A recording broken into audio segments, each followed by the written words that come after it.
Good evening, everyone. Welcome to the July 17th regular city council meeting. We have not had a regular city council meeting in a month, over a month, I think. So please give me some grace if I get a little out of order on things. We will start with our invocation, followed by the salute to the flag delivered by Councilman Jansen. Please rise. Let us pray. Good and gracious Heavenly Father, I lift up my brother and sister in prayer. Lord, your love is limitless, your yoke is easy, and your Son is our salvation.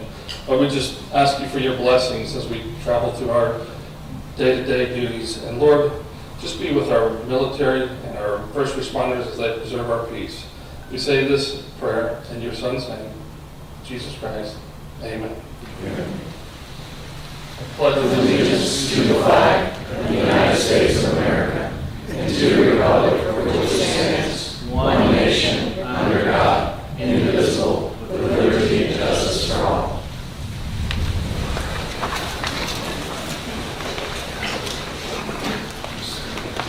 This meeting is called to order. Madam Clerk, roll call. Councilmember Golding. Here. Councilmember Horn. Here. Councilmember Jansen. Here. Councilmember Meza. Here. Councilmember Nichols. Here. Councilmember Sutton. Here. Mayor Hoffman. Here, moving on to approval of minutes, item A. I move that we approve the minutes from the special city council public hearing held on June 20th, 2023. Second, we have a motion and a second. Any discussion? All in favor, please signify by saying aye. Aye. Any opposed? Motion carries. Item B. I move that we approve the minutes from the regular city council meeting held on June 20th, 2023. Second, we have a motion and a second. Any discussion? Seeing none, all in favor signify by saying aye. Aye. Any opposed? Motion carries. Item C. I move that we approve the minutes from the council briefing held on July 10th, 2023. Second, we have a motion and a second. Ms. Golding. Yes, in that briefing, there was some discussion about adding the city manager to the receipt of the emails that come to all council members when it comes through the website. And that was not noted. I kind of took that to be, I felt like we were giving a direction that we wanted that to be addressed as an action item. It's not documented in the meeting minutes, so I'd like to see that reflected in the meeting minutes. Can you offer that as an amendment? Sure. I move that we amend the meeting minutes to incorporate an action item to include the city manager in receipt of the emails that are sent to all the city council. We have a motion to amend. Is there a second? Second. Any discussion on the amendment? All in favor of the amendment signify by saying aye. Aye. Any opposed? Amendment carries. Any discussion on the original motion? Seeing none, all in favor signify by saying aye. Aye. Any opposed? Motion carries. Minutes passed. Moving on to approval of the agenda. I move that we approve the agenda. Second? We have a motion and a second. Any discussion? All in favor signify by saying aye. Aye. Any opposed? Motion carries. Council announcements. Ms. Gold. First of all, special thanks to Chief Smith for speaking at the Beaches Watch annual police panel. That was a really, really good meeting for anybody who wasn't able to attend. All three beaches police departments were represented, and they talked about public safety at the beaches, what they've been dealing with in the past year, what their challenges are, and I would encourage anyone who wasn't able to attend the meeting to go to beacheswatch.com. You can watch the video there. Chief Smith was first, so you don't have to watch the whole thing if you don't want to. And he also mentioned in that meeting that the Citizens Police Academy is starting August 24th. I know a lot of us on the dais have attended the Police Academy, and it's a great thing to do. Gives you a lot of great insight into what our police department deals with. There's information on the website about how to apply for that. Just want to let everybody know that there's several meetings coming up. There's a joint council CRA meeting on Monday, July 24th at 5:30 here in council chambers. It's budget time, so we have several budget meetings coming up. Friday, July 28th is the showcase, which is always a really, really good one to come to get an overview of where we are with our finances. Then we have workshops on Monday, July 31st, Tuesday, August 1st, and Monday, August 7th. You can go to the city's website to get the details about the departments that will be discussed on each of those dates. Also want to mention that there is a Pittman Road Community Meeting Wednesday, August 16th at 5:30. It'll be here in City Hall, and that should be a really good meeting. I encourage, this is an opportunity for citizens to see the proposed improvements to Pittman Road, so I encourage you to come out and you can provide your input as well. And then want to let my fellow council members know that I had a call from Senator Yarborough. He followed up with regard to Senate Bill 718 that we talked about, and he said that it would indeed prevent any future changes to the height limit because the amendment to 718 prohibited any future initiative or referendums for land development regulations. And he is following up with Senate staff because this doesn't just affect us, it affects Neptune Beach, it affects Atlantic Beach, it affects other cities who have similar situations. So more to come on that. And want to mention that Beaches Watch is going to have a town hall on Wednesday, August 2nd with the Jacksonville City Council President, Ron Salem, and all the other at-large council members. And that's going to be at 7 o'clock at the Beaches Branch Library. This is, the at-large council members represent us too because they were elected to represent the entire city of Jacksonville or Duval County. And so I encourage people to consider coming out to that meeting because this is an opportunity to meet those people who will be making decisions that impact our beaches, and we want them to have a good relationship with us. Last but not least, I want to wish a happy birthday to our city manager tomorrow. And we won't sing, correct? We will continue to give you the gift of not singing. Happy birthday from the city council.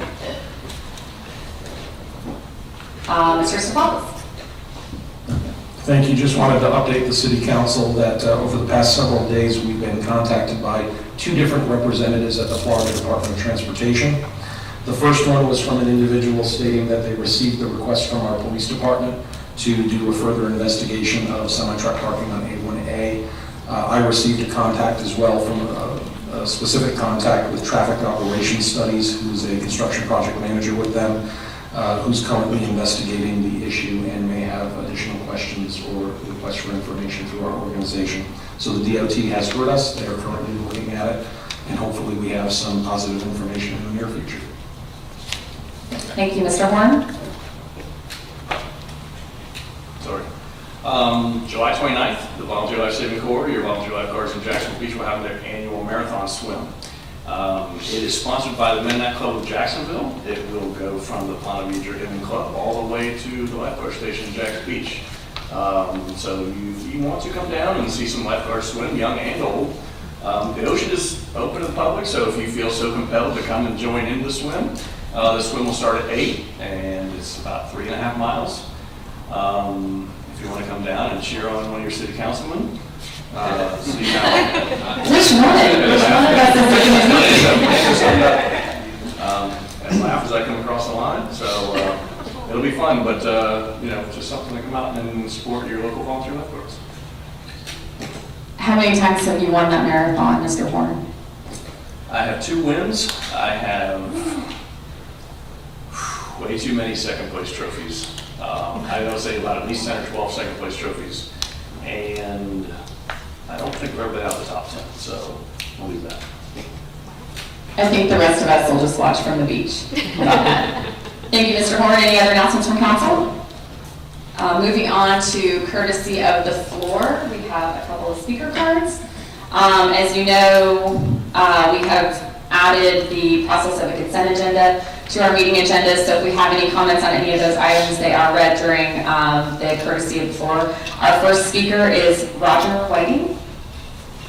Come on up, give us your name and address, and you'll have 3 minutes to address the council.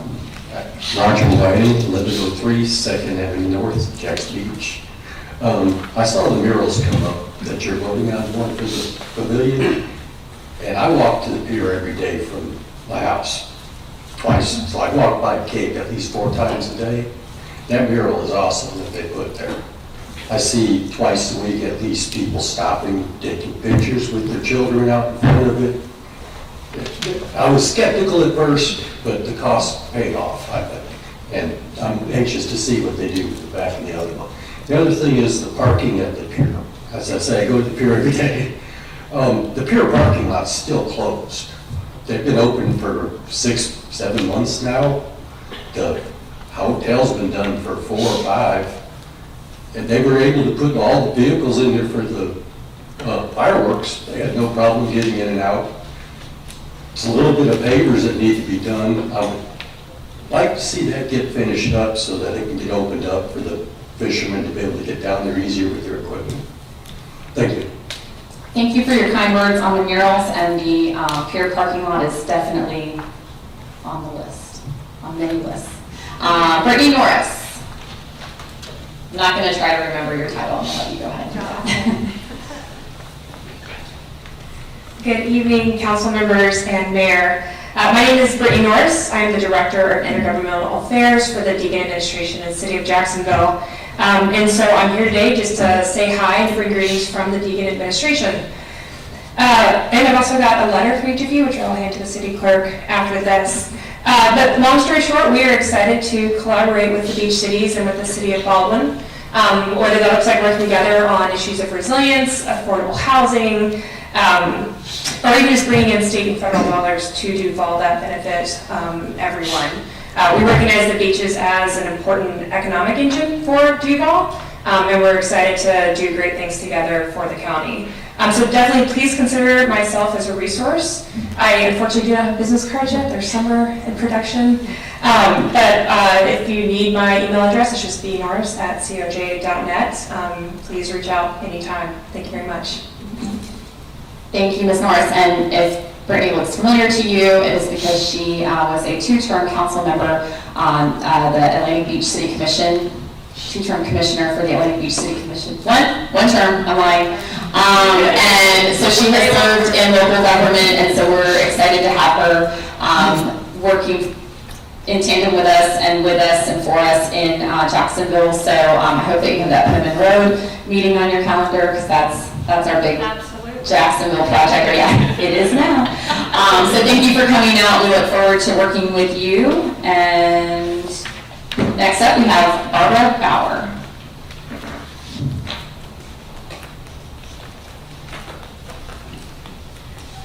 Good evening.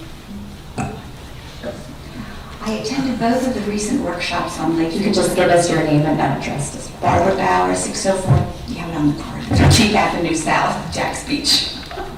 Okay. I attended both of the recent workshops on Latham Plaza. At the one meeting, someone from the, I think it's called the Community Redevelopment Agency, got up and stated that they hold many public meetings on the proposal and no one ever shows up. At the second meeting, the mayor suggested that we, the public, take a walk around the present plaza and boardwalk to see just how out of date it became. So I decided to do both, and I had intended today to speak about the plaza and the boardwalk. However, after attending the CRA meeting and workshop on July 12th, I have decided to postpone my remarks on that and comment on the CRA meeting. The meeting was posted well in advance as being on July 12th at 3 p.m. The first item on the posted agenda was the Latham Plaza update. My husband and I arrived a few minutes early. I did notice that the sign next to the door said the CRA special meeting at 3 p.m. and I thought, well, that's strange, but whatever, and we went in. And of course, it did turn out that there was a special meeting. Near as I could tell, called to allocate $13 million to a project that was supposed to cost $16 million plus a 10% contingency fund. Apparently, the bid up for the project had come in $13 million over the projected estimates. About 25 minutes into the discussion of the funding, I went to a lady at the city council desk to inquire as to whether or not I had come to the wrong meeting, and she assured me that the public meeting would start right after the special meeting. So we waited. After about 45 minutes, a vote was taken and the money was approved. And as an aside, I used to work for HP, that's Hewlett Packard. in the finance department, if one of our facility proposals had come in $13 million over projection, the special meeting being called would not be about more money. It would have been called by management to find out how they got it so wrong in the first place. And more than likely, staff changes would be involved, but that's another story. To get back to the meeting, so around 3:45, the special meeting ended. Knowing I could only stay till 4, I had other obligations. I thought, oh good, I'll get to hear at least 15 minutes of the update on Latham Plaza. But no, suddenly pictures of pavers appeared all over the projection screen on the overhead, and a lengthy discussion followed. At 4:05, we had to leave. They were still discussing the pavers, an item that was not on either agenda. The public meeting should have been at 3 p.m. as posted and advertised. The special meeting should have been either before or after. No wonder the public is reluctant to take time out of their lives to attend these meetings. It was a complete waste of our afternoon. And I believe the people running the meeting need a refresher course in public relations. What I saw was contempt and disrespect to the public. And I won't be going to any more of those meetings. Thank you, Ms. Bauer, thank you for that feedback. For anyone who is interested in that meeting, it is available on YouTube. I watched it from my desk, so it was a good discussion. It was a long meeting, and I think there were a couple unanticipated issues there. Moving on to consent agenda, Mr. Nichols. I move that we approve the consent agenda. Second? We have a motion and a second. All in favor signify by saying aye. Aye. Any opposed? Motion carries. Item A, Mr. Barron. Good evening, Mayor and Council. Item A is a three-part vote for being able to approve the project that the previous person speaking was talking about. This is for Petticoat Schmidt to be awarded the new contract for what we call Projects 4 and 5, which encompasses the entire area between 4th and 12th, between 3rd Avenue, 3rd Street, and actual beach proper for the redevelopment. There's three parts to this. The first part obviously is the construction contract. The second part is the CA services and the CEI services part. And the third one was the incentive that we put in for early completion based on the discussions between the CRA and City Council. If you have any questions, I myself am available for questions, and we have City Engineer Cale Morris here, as well as Matt Boyer with GAI Consultants as well. Our new city engineer, Cale Moore. Congratulations, Cale. We do have one speaker card, if you want to step aside for a moment, Mr. Barron. Sarah Bryan?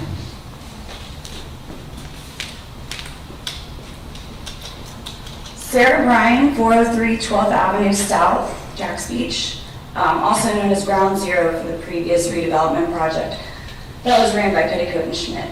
Honestly, when I saw this on the agenda tonight, I was shocked. My heart's kind of racing. We went through so much for those 3 years of hell, honestly, pardon my language. Some of you know, some of you are around, some of you witnessed everything that we went through.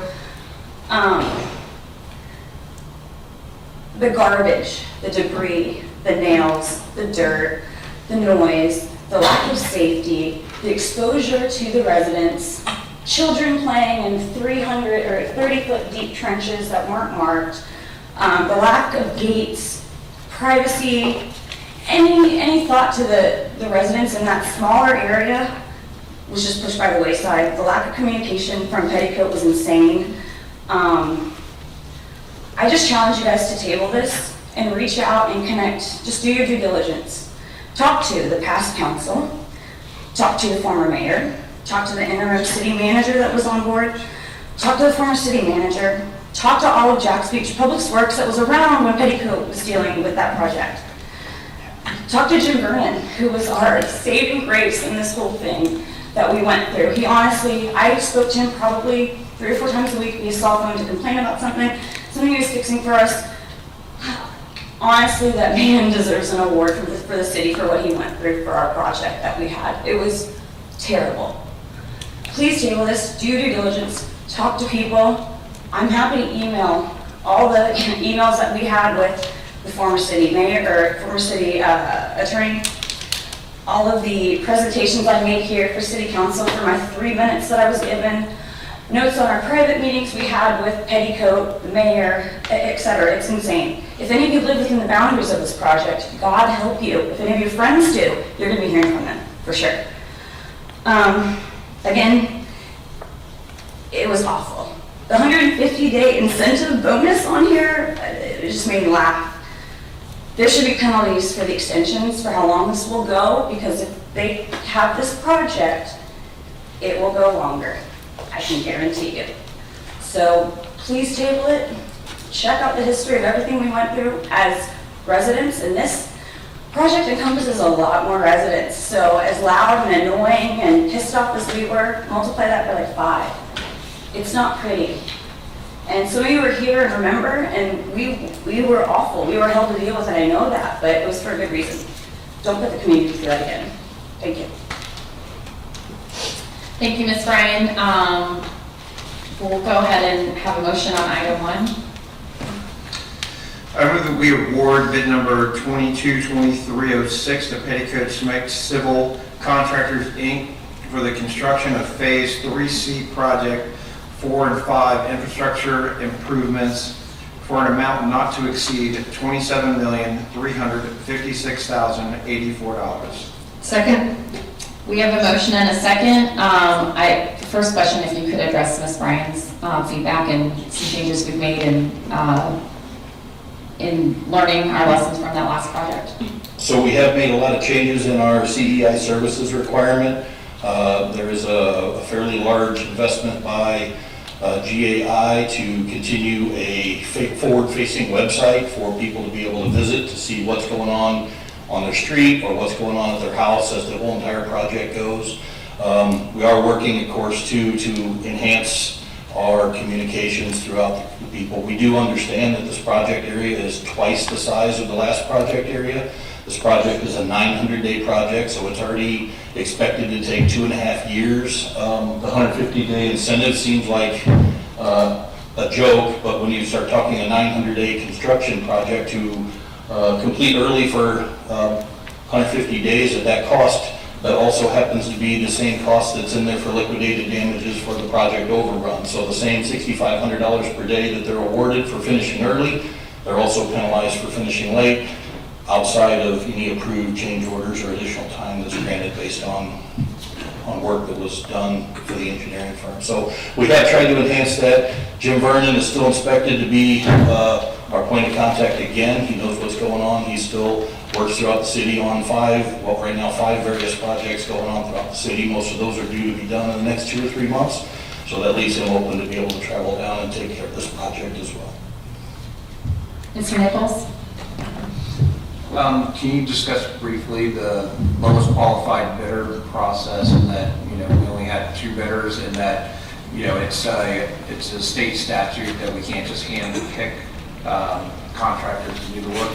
Yeah, that is correct. Throughout the bidding process, we did have questions and addendums rated on, I think there was at least 4 or maybe 5 different contractors that were asking questions, but ultimately on the day for the bids to be submitted, we only had 2 submittal packages. So we had other people looking at it, we had other people asking questions and looking at this project as a whole, but at the end of the day, we only received 2 bids. One of those bids was Petticoat Schmidt. The second bid was from United Brothers. United Brothers is currently doing the 10th Street project, which they have been, they're ahead of schedule and working through that really well. Unfortunately, due to the statutes that we have, we can't really discount Petticoat Schmidt because they did follow procedure and policy to be able to get through done, and they haven't really done anything that would cause us to expel them from being able to do any work in the city. They also have bid several of the projects recently as well, although they were not the lowest bidder on those projects. And I think, in the discussions we've had by putting GAI and CEI over the full aspect of the project, and they have a level of requirement, scope of services that they have to meet, and we'll hold them accountable as well. So I looked in this a lot, as you know, we talked about it, and modified the city's contract to really try to come up with a couple ways to make sure the problems, the last one doesn't happen. And I feel that, we've done modified the contract enough to where we do have more that we can hold, more ways to hold the contractor accountable. I believe there's multiple phases that this contract's broken up into. So there'll be a smaller section that they can work on at one time. They can't work on the whole area at one time. So, we have, my feelings that the city has really taken the issues of the previous projects, and not just the one you're talking about, but over the last, 10, 15 years, it's been really, really not done well. So hopefully the changes that we made this time will really help the process. And I think the incentive bonus, even though 150 days doesn't sound like a lot, it will, it's a big enough number where it will impact them. But I appreciate it, and I'm going to support it. Thank you, Mr. Nicholson. I'm sorry, I did have one more comment. Somebody else brought up the cost of the project. I'm not sure when the original engineer's estimate was made, but construction as a whole has increased. The price has gone up astronomically over the last couple of years, so it doesn't surprise me that, the price was substantially higher than the estimate was. The estimate was actually arrived at January of last year, prior to the budget for last year. So the $16 million, that was the latest and greatest, but we were only at about 60 or 75% through plan. So as we got that tuned up, the budget, the engineer's estimate, as of it went out to bid, was actually 22.5. So we were a little above that, but not as far enough to really throw any huge red flags to say we're way out of whack from what it should have been. Thank you, Dennis. Skoll. Thank you, Dennis. I appreciate Ms. Bryant's comments because I was on the council when that project was going on, and I understand the problems that they had. And, we currently are having issues with a totally different contractor in another part of the city. So can you tell me what specifically is going to be done that will improve the communication and also improve the situation that she mentioned where, with just the condition of the site and the issues that she referenced? So I can't speak to what her conditions that she referenced. I can just reference back that we have structured this with a few more meetings to be able to keep us updated on the progress and to be further in the loop of what's going on. We still have the same personnel that were involved last time. We do have Jim Vernon will be the boots on the ground. Dennis Dupree will also be overseeing, as well as the GAI is providing full-time resident engineering observation to be able to also be the liaison down there throughout the entire project as well. So I can't tell you that exactly. I know the intention is for us to update the website and keep that to be the current latest and greatest. You can go to the website, you'll be able to see what's going on, where it's at, how you're supposed to be affecting who you're around. They do have the same limitations on this project that we had last time. They can only open up 4 single blocks at a time. So before they can go and open up that 5th one, they have to have actually put the first course of asphalt down before they can leave and go to another block. It is twice the area, but there's not going to be any more construction necessarily going on than what happened in the last project at any given moment. So I don't know what else to ask, because I know some of this we're going to be addressing at the next briefing to talk about communications, and especially as it's pertaining to construction projects. So, I mean, what we have in here, of course, that's a not to exceed amount. So if we get to the point where our communications are requiring us to, worst case is we'll be back in front of you to say, hey, we needed to add a little bit more money into line item number 2 because it took a lot more enhancement by the CEI services to be able to cover the communications as what we're wanting to do. So keep in mind that project was rolling when I came in here, so I picked up the tail end of it, was happy to see it moved on, and here we are again with the next one. So we're hoping this one definitely goes better than the last one did. Okay, thank you, Dennis. Before we go to Mr. Horn, I'll say, I was also on council during that time, and I think there's the construction and there's how disruptive that is, and they were impacted constantly by their driveway being blocked off, not able to access their home, having to park there with no notice. And so I think there were things that could have been helped or at least eased the burden of being at ground zero, as she said, for this project. But things like, I just remember bags of trash, the construction workers were leaving trash everywhere. There was just miscellaneous debris that they were having to deal with and running over sharp metal things with their car. So I think there are some things that aren't necessarily in this packet that we need to be on top of and hold them accountable to. Just if the residents are going to be disrupted for this long, by the construction and all that that entails, they should not be picking up plastic bottles from their yards and things like that, or running over nails with their car tires. I'll try to review the meeting minutes for this to be able to pick up all those pieces, and then we'll bring it up during our construction kickoff when we have it, to explain that, you know, maybe this is some of the history of what we had last time and that this is not what we expect this time. So maybe we can start off by setting those parameters from the beginning, and then that holds some accountability to at least understand we've talked about it, at least to be able to begin the project. I would hope that that would be helpful, at least to have it on the record as a discussion point. Mr. Horn? Yeah, kind of, that was a lot of part of my point, but so in reference to liquidated damages, I mean, obviously you have a certain set of parameters. You say we're going to do X, and if they don't do X, then there's a penalty involved, and then obviously we're going to discuss the other portion, which would be a incentive for completion. But what, you know, if it doesn't fall into the city's parameters, you know, we want this built by this day and to this specification, if it falls under Ms. Bryan's situation there, I guess, besides the discussion, I mean, what other options do we have from the city side to penalize? I mean, is there something along the liquidated damages in that portion that we can come in and say, hey, you know, you're gonna, you know, not make it filthy, and, you know, you're gonna keep the area safe for the citizens. You're gonna keep it so there aren't large trenches that kids can fall into. You're gonna keep it so that people aren't getting nails in their tires.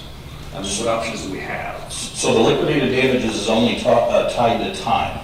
So it's only tied to project duration. So liquidated damages won't start any time before the 900th day. 900, the first day becomes liquidated damage eligible, depending on change orders, like I said, because every time somebody does a major change, let's say we find something we weren't intending to replace and then we later decide to replace it, a lot of times we'll have the contractor do the work, but that might add 20 days or 30 days, depending on what type of work it is and what has to be done for being able to do it. So when that term gets done with the contract, that's when we start looking at the liquidated damages. So what we do is, like I said, in our meetings, is as long as we're aware of what's going on and we can actually send those back through Dennis and Jim, as well as Matt with GAI, we'll be able to get the right people in the room that are addressing the contractors to be able to hold them accountable for this, because that's what they see, and it's an unsafe environment. It shouldn't be happening.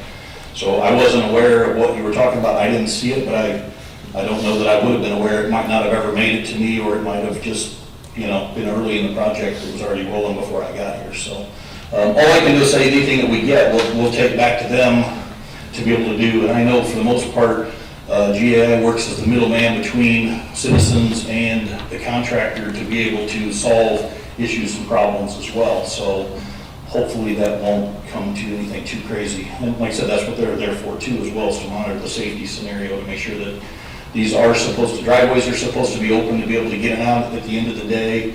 We're trying to do the best we can to accommodate, you know, people, but when the time period is that they're working in front of their house, it's going to be a mess for a time period, and then hopefully get back to where you get that first layer of asphalt in, and then they move on to the next phase of the project. And I guess last question is that liquidated damages, is there a certain formula that determines the value, the amount? So we determined, working with GAI as far as the engineering consultant, we determined that $6,500 a day, which is what did the backwards math to come up 150 days times $6,500 a day is the $975. And in that same, obviously, if we're giving a bonus of $6,500 a day, that directly reflects to what the penalty is per day for every day that they go over. So it's the same $6,500 per day. I mean, personally, I'd like to see the damages side higher than the incentive side, but that's just me. All right. Mr. Mesa? Mr. Barrett, so I remember 15, 16 years ago, I received a letter from Public Works that my street was going to get paved. got a letter with my car. I think it was for the day in the morning, something. Right when the project's about to start, I'm assuming the people that live in that area will get letters and will be informed that, hey, now, the second thing I was gonna ask too is the project going to have, or tell the residents, for, let's say, 2 months, this is what's gonna happen, and you should be, this area should be good, and then they move on? Or is it, because sometimes, I remember the project over here, and I remember talking to Keith about it, and, I mean, it was a disaster, but if something happens and the project is delayed on that section, the communication, I'm worried that something happens and there's a setback that is not even communicated well enough to the residents. How quick can we jump on that? If a resident calls, Public Works or emails one of us, how quick can we address the situation? Well, so I mean, it depends on what each individual situation is. I mean, the idea behind the website and keeping it updated is to be able to provide that information so people that are living in that area can see what's going on their street or their block. Like I said, we don't necessarily dictate ways and methods, so we have to meet with them to figure out what, we've kind of laid a phasing that we think works. They have to provide us the individual schedule, and that's only as good as the schedule update. So we had a project that's going on now that day one, they gave us a schedule. Day two, they tore the schedule up and went completely different directions, and we've not ever had an updated schedule. So this time around, we're holding them more accountable on keeping that schedule updated and keeping that website updated so that people can go. Because we really want the website to try to go to the website first, look at that, and then call to be able to get questions answered after that if we can. Because that's going to help funnel everybody to the same spot. And that's why there is a significant amount of the CEI services dedicated to that website. I think it's to the tune of $50,000 just for the website. All right, thank you, perfect. And you mentioned it earlier, but we're going to be having a council briefing to discuss methods and processes for communicating with, on a global level, not specific to this project, but for communicating with impacted residents. Mr. Jansen. Real quick, so having a representative with GAI Consultants and Audience with Matt here, is he prepared to give us maybe just a quick voice of assurance as to what their role is in this for the community? Matt, come on. Sure. If you feel like you want to tackle that one. Sure. Hi, how are you guys doing? My name is Matt Bolliard. I've been the project manager and engineer of record on the design aspect of this job. I've been working for GAI for 17 years now. We have one of the largest construction engineering inspection groups in Northeast Florida. Andre Sutherland is our CEI group director. He's worked for the DOT. He's done $200 million interchanges to projects similar to projects of this size that are more in urban settings. Andre likes to say that we're going to plan the work and we're going to work the plan. And I think that's the best thing I can say in terms of staying on the schedule and staying on track is the scheduling of the work, making sure the contractor has a schedule, because it's never going to stay the same, right? They need to update their schedule every 2 or 3 weeks if they have to, update the schedule, and they need to project out to show they can meet the 900 days. And if the schedule is showing, and realistically, if they're not gonna, you'll be able to see by looking at the schedule, if they're 80, 90, 100 days out and they're not making it, so they're at 1,000 days for completion. So that'll be our first step, obviously, is I would say that the housekeeping of the project will be our first main focus, is that, on a weekly basis, that, the areas are picked up, it's safed up. You don't have open excavations. They're going to be filling in their large excavations every day. So I would say those will be our biggest focus. We'll have a CEI inspector that's there day in and day out. That'll have 30 plus years of experience. One thing I can say to kind of help her concerns is that the past project, was the outfall. So that was the largest pipe sizes, and it was at the downstream end of the work. And so I would say that that was the hardest part of this project, was constructing the outfall. So now the outfall is constructed and you had a huge sheet piled wall area. This project has smaller pipe sizes, it's a little more straightforward. You have, water, sewer, and storm, and then the roadway work. So I think it's a little more straightforward, and I don't think you'll have the same issues you had before, where the contractor demolished the area at her house as ground zero, and then that was the outfall, and they tried to work in that area and be working in other areas at the same time. And her area in front of her house, had a huge demolished area for an incredibly long period of time, because they were trying to do that work and do work in other areas. So I think this project will be a little more straightforward, and that it's a gridded off city street section, and we'll work with the contractor to make sure they have they focus on that area, they focus on the residents in that 4-block area, and they're not, like in the previous phase, they're not working over in the pond site area and sheet pile walls as well. I think that kind of spread out their management, and that created a lot of the issues as well. Thank you for your insight, Matt. Thank you very much. Ms. Golden? So a follow-up, and I don't know if this is something that Matt can talk to, but you mentioned, I think the project that you mentioned, that we had a schedule and then the schedule got torn up, and I think that, I know that's the project up in my area, is it? Yeah. And that one has been a project from where as well. And the biggest issue there has been communication, and I know we're going to talk about that in a briefing, but for this project,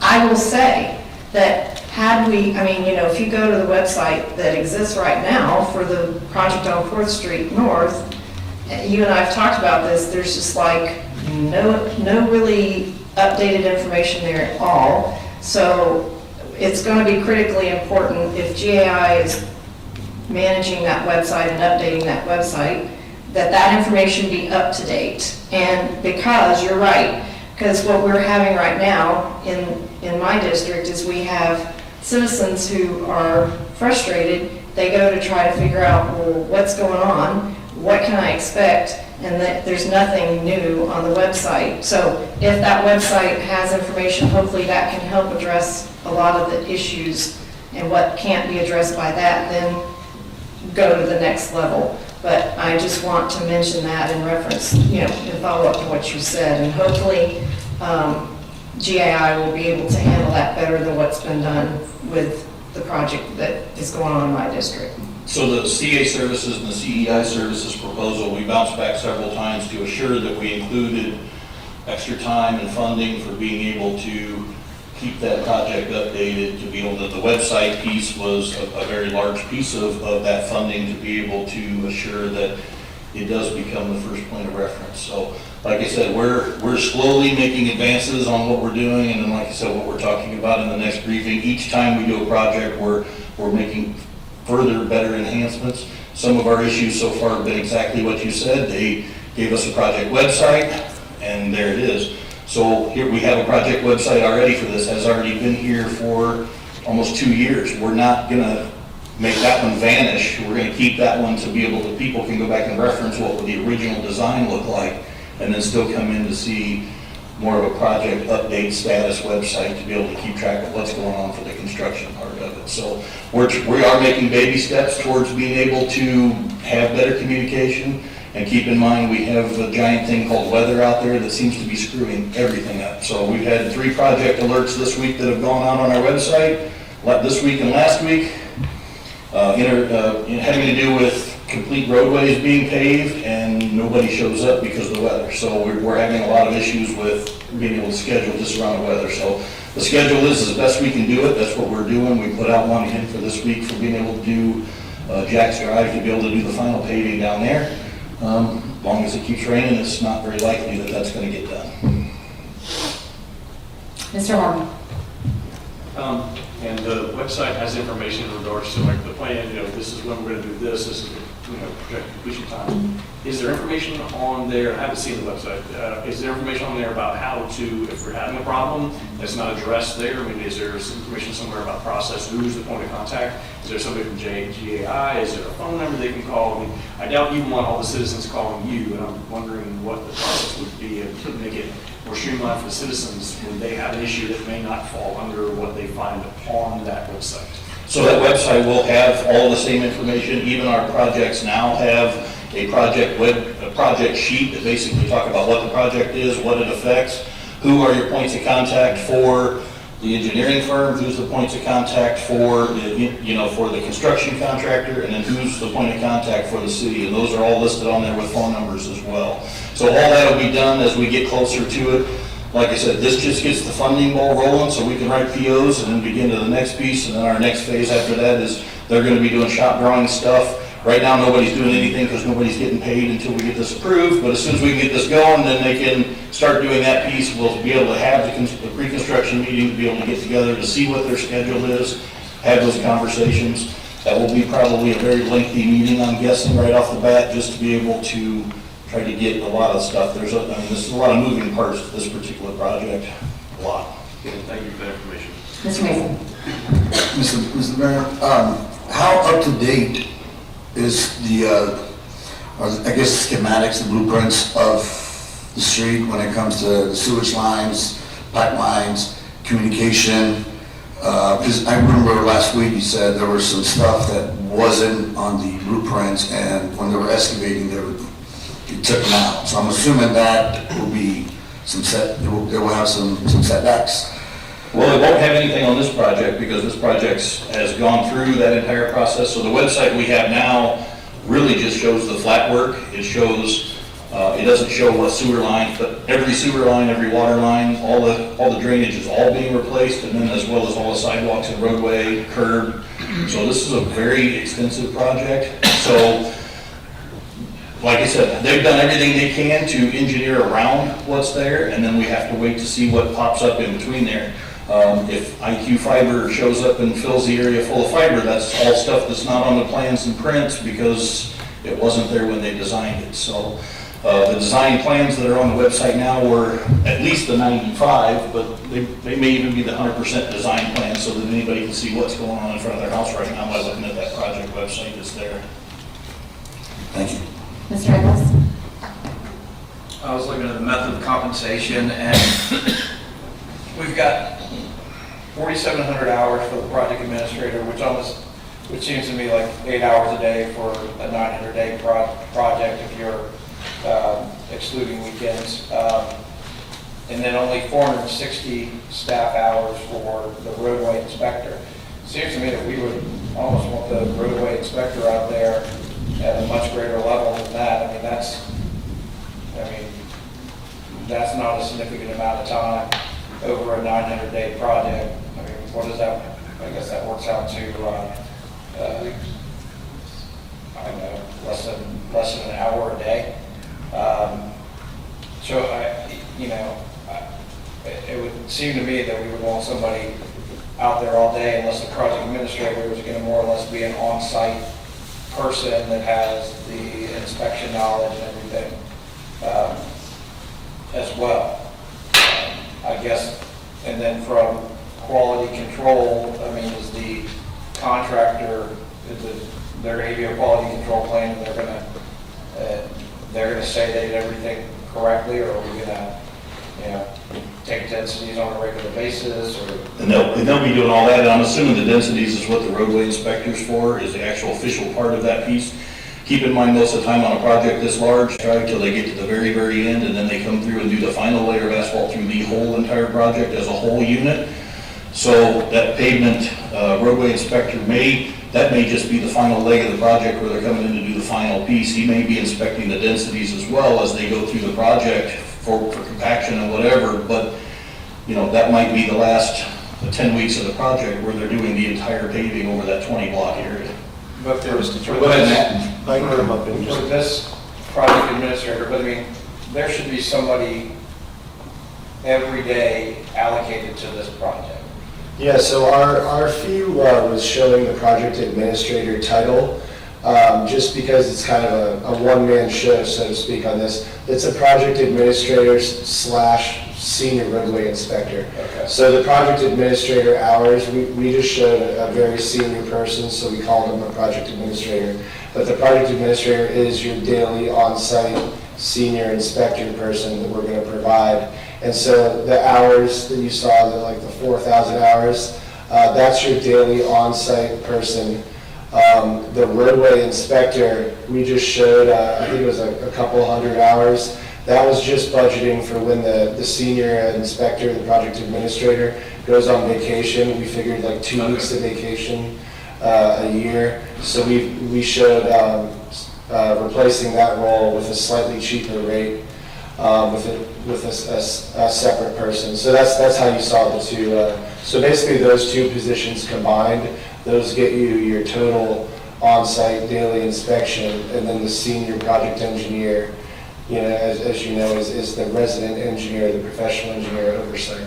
And then also, part of the scope talks about a progress meeting, and it says at a minimum monthly. You know, I would typically assume on a project this size, it's something that you would want bi-weekly at the most. If, you know, I know the scope is what the scope is, but part of that meeting, I'd really like to have something where they address public concerns. If it's litter or something, that there is a agenda item on there that talks about public concerns, so they can address it on the record. Just so we'll be able to at least have that dialogue going and working in Yeah, it's a tracking. Yeah. I mean, in terms of, yeah, you guys have talked at length about liquidated damages. That is your biggest, you know, that's your threat to the contractor, to keep them moving at a reasonable pace. Your best ammo, so to speak, in that respect, is to document the schedule, document all those meetings, document the progress meetings. They'll be recorded, and you can use those items as documents and records in case it does come to the end of the project and say the contractor is 80 days behind. You'll have that to document over the course of time that, you know, we have 16 project meetings in a row. We told the contractor they were, you know, 90 days behind, and they never, you know, they never rectified that situation. So that'll help to build that case as well. Okay, thank you. One other thing I just wanted to mention real quick in terms of the project website. We'll work with Dennis and Kale and Dennis Dupree's. We'll give them a draft of the project website. We'll get it up, we'll get it running, and we'll take their comments and we'll adjust it. I think it would be beneficial if we did that as soon as possible, and then you yourselves could be given that website link.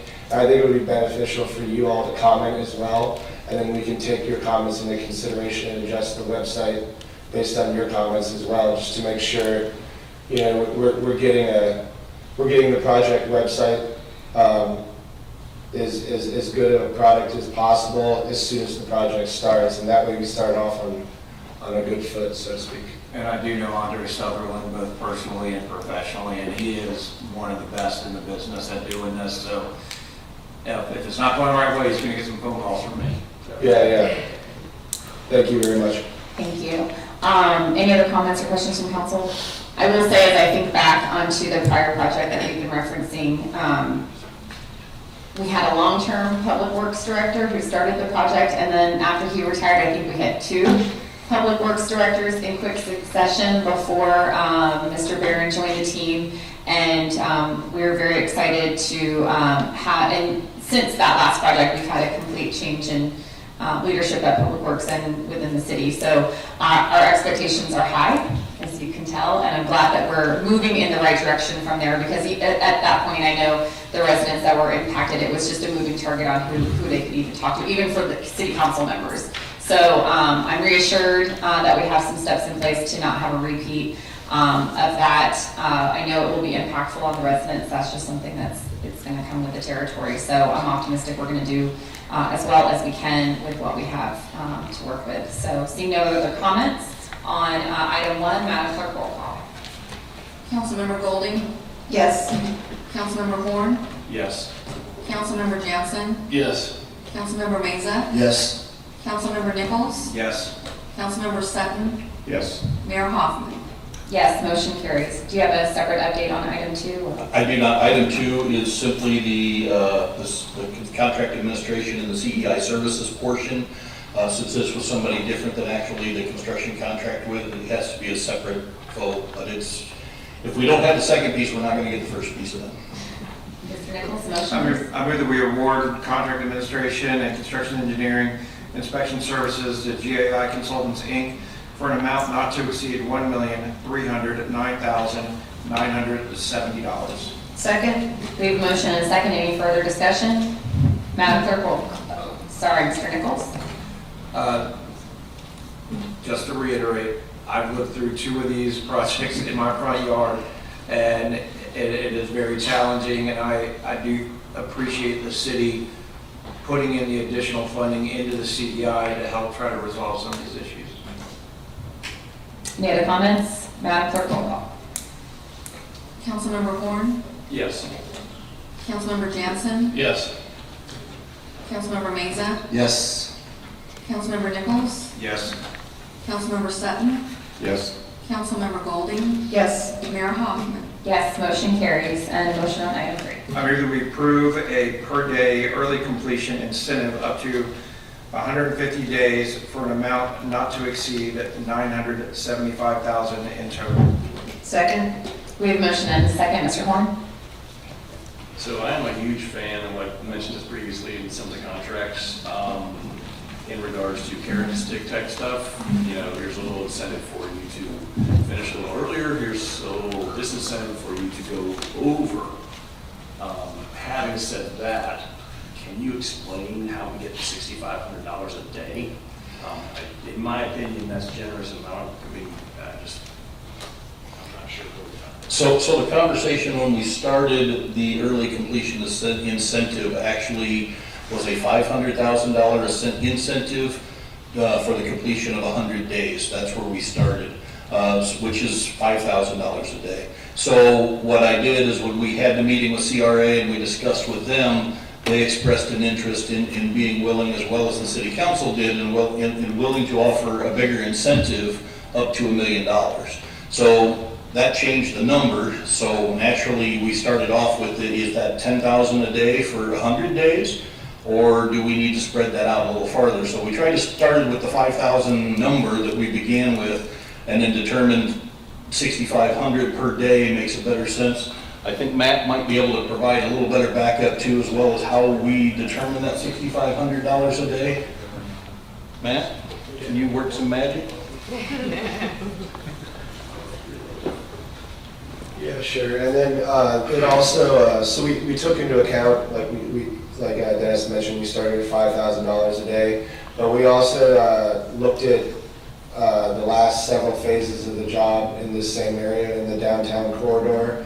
A low is $300,000 a month billed by the contractor, and a high is $500,000 a month billed by the contractor on a monthly basis. So if they get, you know, and they're getting paid monthly. So that was part of also how we came up to around $6,500 a day, because that's $300,000 and change a month. And so that was also part of what we looked at too. That's typically what they're billing on a monthly basis as well. So that also kind of, that helped us, you know, feel like we were in a comfortable spot as well. Obviously, I'm in the wrong business, working in a hospital, where I should be. I guess my last question, you may or may not be able to answer this. Do you think that this contractor will be able to come in, you know, ahead of schedule? Is it not? I would love to see this project done in less than 900 days. That's a long time to subject the citizens of Jackson Beach to torn up roads and you know, messes and things like that. And obviously, we've got some shell-shocked residents already. You know, what I mean. if this is the standard and this is what is going to possibly be the carrot that gets the job done, that'd be great. What is the possibility of it happening? And you may not have an answer, and so like, I'm not sure, that's fine. Sure. I mean, I personally, like I said, I worked at GAI my entire career. I've worked on every single City of Jacksonville Beach project we've done here at GAI. Like I said, I've worked out here my entire career, and I think it's, I personally push for it to offer the incentive. I think it's worth offering. Whether or not the contractor meets that goal, that's more, I would say, up to them. But I think it's absolutely worth offering. And one thing I'll say is we've done a ton of design. This is termed a design bid build project, and we've done design build projects as well, where we work with a contractor. And there's been several jobs that were design build in the past where our contractor partner, you know, when day one of notice to proceed happened, they wanted that bonus and they were on a mission. So one thing I'll say is in the first 3 months of the project, I think that's really going to tell the tale of whether or not, you know, they're going to be going after that bonus. Do they want the $975,000, or are they fine just, you know, accepting their monthly compensation up to $24 million? So like I said, I think that's the most important thing, is that we help the contractor in terms of CEI and the Public Works Department start off on the right foot, start off, you know, being productive, and I think the first 3 months will really tell the tale whether or not they're going to make it. Look forward to it. Any other questions or comments from council? Madam Clerk, roll call. Councilmember Jansen? Yes. Councilmember Meza? Yes. Councilmember Nichols? Yes.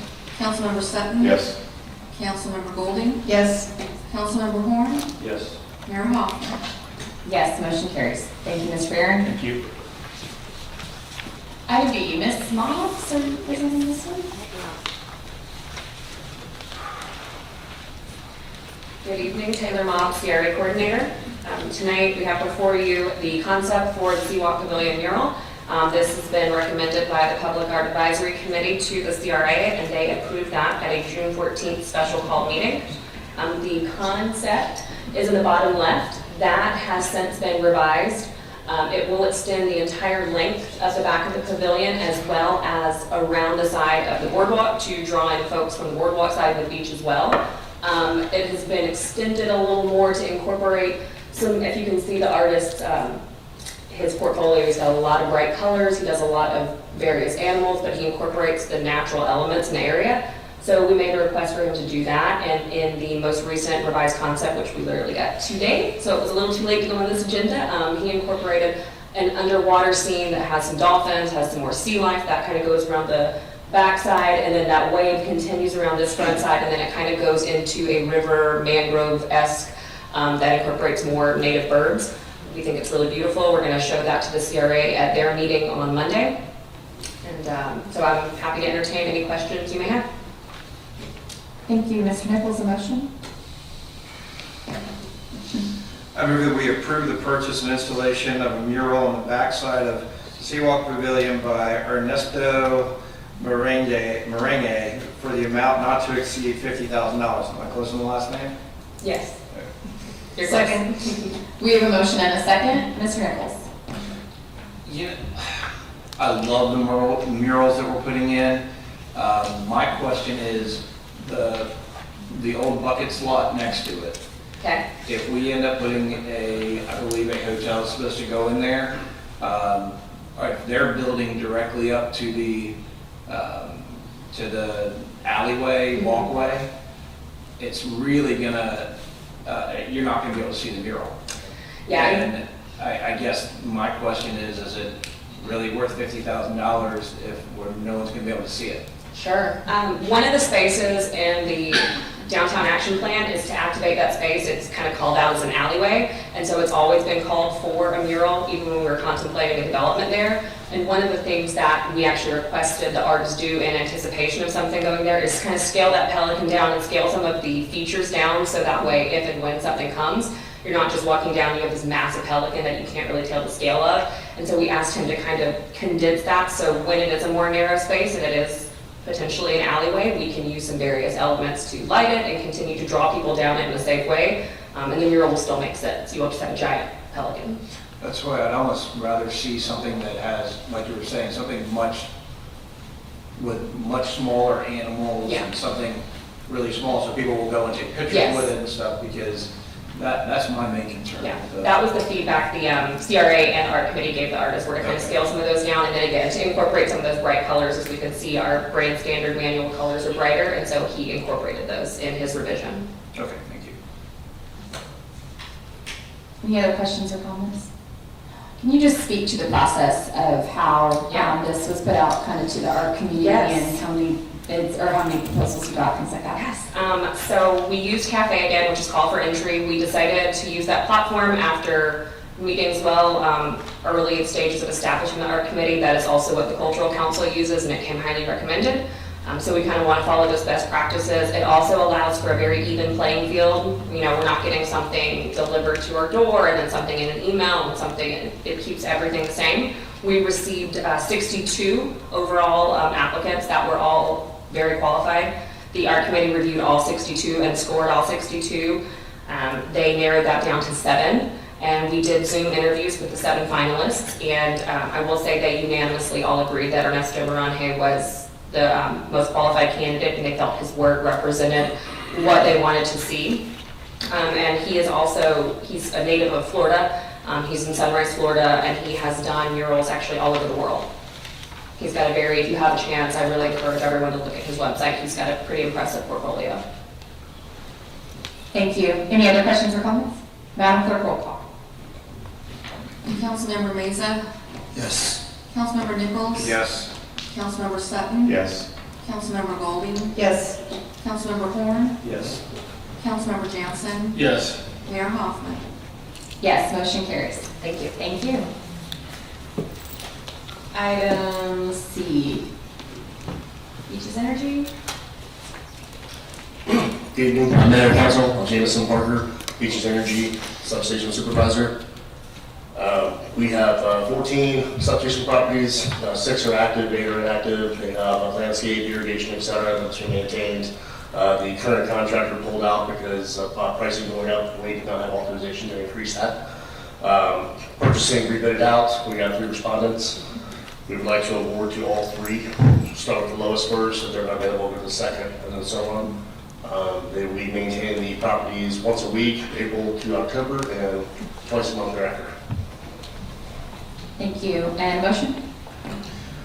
I move that we award bid number 222302 for lawn care and landscape maintenance for Beaches Energy Services to Refined Land Inc. Primary, Arizosa Brothers Corp. Secondary, and Trimec Tertiary. Second? We have a motion and a second. Any discussion by council? Seeing none, Madam Clerk, roll call. Got an easy one.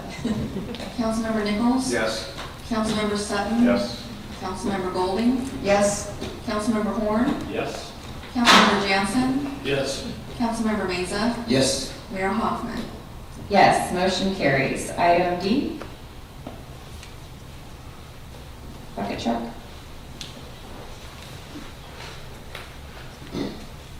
Mayor and Council, my name is Wayne Hughes, a Beach Energy Construction and Maintenance Supervisor. We need to get a new bucket truck. May 17th, I was caught 5 burned down DDOT property. It was pretty impressive. There were no injuries, right? There was a little bit of a forest fire, which could take quickly. So our new truck is going to be $185,000. That's what the new truck will look like.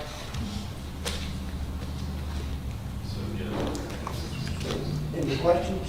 We'll go ahead and get a motion. I move that we approve the purchase of a 45-foot bucket truck from Ring Power in the amount not to exceed $185,258. Second? We have a motion and a second. Mr. Mesa. I'm really glad there was no injuries and they were able to get out of the truck. So that's all. I'm just glad. Oh, Was there ever an investigation or to find out how it started? I mean, it was a new truck, right? It was a fairly good truck, and we actually had our own fire chief do the investigation. They really couldn't find anything. It got sent off to insurance, and no one could really deem or pinpoint what caused the fire. Okay, thank you. Nobody really pinned it down. Mr. Horn? So I saw in the proposal, we have a $126,000 claim for the previous vehicle, and then it said that there's $76,000 worth of equipment. Yeah, But tools and the equipment. purchase price here is just for the vehicle, This is not just for the vehicle. for the other equipment, so we're still gonna have to purchase some more equipment down the road. Yeah, we're still gonna come out of $60,000 out of pocket to purchase the truck, and then we'll have to replace the tools. That's still pending. Okay, I just wanted to ask. Mr. Sefakis? Yes, and Mr. Hughes can chime in if I get anything wrong here. The bucket truck that we're buying is not the bucket truck that we would normally buy. This is one that is currently available through Ring Power, and it is basically a bare bones bucket truck. Right, it's a bare Normally, bones, we scaled would down buy one model. that has not only additional tools, but additional equipment integrated into the bucket truck itself at a higher cost. But right now, we understand what the wait times are on ordering new bucket trucks. This is available. We want to snag it, put it in use for our crews as soon as possible. Is the one that caught on fire the same one that I went up in at the budget trucking? No, you went in the footer. Oh, that's right, This is okay. a 45. You went in the I went in the higher one? Okay.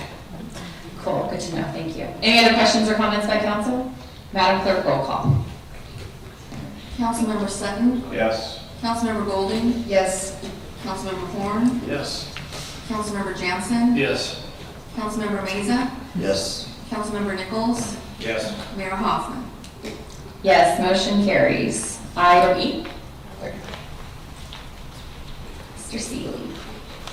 Good evening, Matthew Seeley, Electrical Engineering Project Supervisor for Beaches Energy Services. I'm very pleased to present to you tonight to award or reject Tejan Technologies for the RFQ and authorize the mayor and city manager to execute the final contract with Tejan Technologies. This is a major step and the next step for preparing our fiber, our network system for that future field area network that we want to build that'll really enable us to have that smart city to connect with everything, with all the EV technology, smart meters that are coming in the future. This is really that foundational piece that we need to upgrade our existing fiber network and expand it into key locations to be eventually able to put our radios for that final part. So I'd also like to thank Sandy and Elise for the assistance with the contract because it was a bear for me for sure. So I'm excited. Tejan Technologies was the only respondent. You might ask why. We do have one specific requirement for this. We needed somebody that knows fiber, but is also electrically certified because pathway is the most difficult part of fiber. Pulling the fiber is not hard. It's getting the conduit in the ground, getting to where you need to go. That's the hard part. And we actually have a lot of conduit in the ground, vaults, but we also have 26,000 volts of cable in there too. So whoever needs to be able to go in those vaults needs to be able to safely work around that as well as the fiber. And so we did only have one respondent. He's local in Atlantic Beach, so we're very pleased that he did respond. And any questions? Let's go ahead and get a motion. I move that we award RFQ number 022223 to Tejan Technologies for fiber optics and network drop services and authorize the mayor and city manager to execute the final contract. Second? We have a motion and a second. Any questions? It's one of those where it feels like we're coming into the 21st century. I tell you're excited A lot about of work it. to get here. Yes. Madam Clerk, roll call. Councilmember Golding, Yes. Councilmember Horn, Yes. Councilmember Jansen, Yes. Councilmember Meza, Yes. Councilmember Nichols, Yes. Councilmember Sutton, Yes. Mayor Hoffman. Yes, motion carries. Final item, the ordinance. Let me get out my little script. I'm gonna do this in the right order this time, Mr. Purple. Let me start my reading. Hold tight there. Madam Clerk, will you read the ordinance by title, please?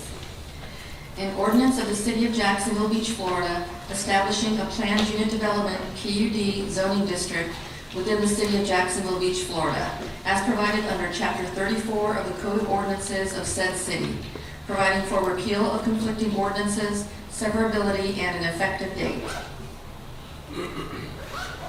This ordinance for the rezoning of property is before this council for a public hearing and consideration on its second reading. Under the laws of the state of Florida, an application for the rezoning of a specific property or development site is handled as a quasi-judicial proceeding. A quasi-judicial proceeding means that the city council is now functioning in a manner similar to a court, with the mayor and council sitting as impartial decision makers, hearing testimony and questioning presenters who are to provide substantial and competent evidence to support their side of the issue. It is the duty of the council to arrive at sound decisions regarding the use of the property within the city. This includes receiving citizen input regarding the proposed use on the neighborhood, especially where the input is fact-based and not a simple expression of opinion. It is the applicant's burden to demonstrate that their application is consistent with the Land Development Code and the comprehensive plan. If the applicant is successful in showing consistency, then it is up to the local government to produce competent, substantial evidence of record that the application should be denied. The council's decision on a rezoning application is based on the criteria set forth in section 34-211 of the Land Development Code.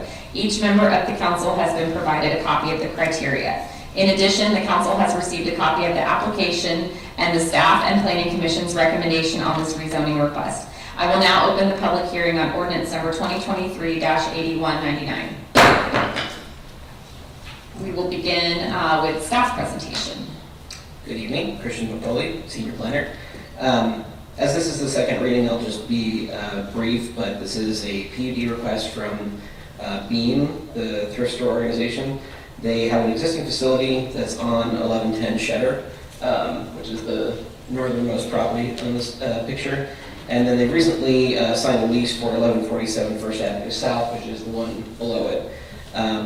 Currently, you can't have retail sales in industrial, and so they're looking to do a PUD to allow them to both continue the existing facilities use and then expand into the southern property.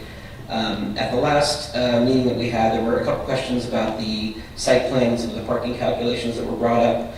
They were just bad calculations, basically. We've addressed that, so now the building size and the parking calculations actually match, so they will be providing enough parking. In addition, the southern property has a large gravel area that can serve as both open space and extra parking if needed. And then there was some concern about the amount of leeway related to the types of retail sales that were proposed. So in conjunction with the applicant, the new language that's been proposed is basically retail trade establishments as follows. All items sold at such a retail trade establishment must be used or secondhand new goods made by donation that include but are not limited to furniture, wares, or merchandise of a household or personal nature. So that is very specific to the use that Beam would be currently using and expanding into the new facility. So it's very, very tight. It wouldn't allow basically a new retail store or a coffee shop or anything like that. And again, this is an addition of one use to what is otherwise currently allowed in the industrial category. So it's not taking anything away from the current property owners, because Beam is leasing the properties. It just expands the use to basically allow thrift stores in this particular location. Thank you. Does council have any questions for staff? Seeing none, we'll have the applicant make any updates or new information. Good evening, Art Faulkner, 1 Independent Drive, Jacksonville, Florida, Suite 32202.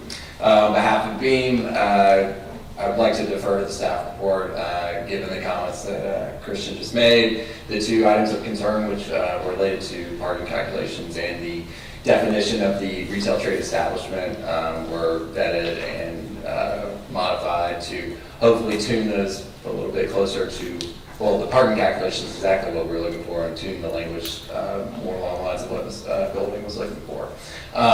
Again, I'll stand by staff report, stand by for any questions from the council or from the mayor. Thank you. Now we will have any testimony from public. I do not have any speaker cards on this issue. If anyone would like to speak, go ahead and come up to the podium. We'll take any public comment at this time. Seeing none, applicant, would you like to respond to any testimony of the staff? Probably not, since you just agreed with it. And city attorney, any additional comments? This public hearing is closed. Before requesting motion on this ordinance, beginning with myself, each of the members is requested to indicate for the record whether the member has had any ex parte communications on the matter, and if so, disclose both the names of the persons and the substance of the ex parte communication regarding this application. An ex parte communication refers to any meeting or discussion with a person or citizen who may have an interest in this decision, which occurred outside of the public hearing process. Written ex parte communications, whether sent to one member or all members, do not have to be disclosed on the record, but must be made part of the record by sending/forwarding them to the city clerk. I have not had any ex parte communications since our last meeting. Mr. Sutton? None. None. None. None. None. I would just disclose that after our meeting, I spoke with Mr. Faulkner and Ms. Richards, and we talked a little bit more about tightening up the language, so that would be the only ex parte I had. Thank you. Thank you. And can we get a motion? I move that we adopt ordinance number 2023-8199 on the second reading for the Beam Planned Unit Development PUD rezoning application. Second. Before opening the floor to discussion or questions by the council, please be reminded that our decision will be based on the criteria set forth in the Land Development Code, and the council is required to approve a clear statement of specific findings of fact stating the basis upon which such facts were determined and the decision was made. Any discussion or questions by council members? Seeing none, Madam Clerk, roll call. You're normally quicker on the switch, Ms. Golding. Go ahead. I just want to thank Ms. Richards and Mr. Faulkner for addressing the definition and tightening it up a little bit. I think that that makes things a lot better, certainly for the citizens in the area that were concerned. Thank you so much. Any other questions or comments from council? Madam Clerk, roll call.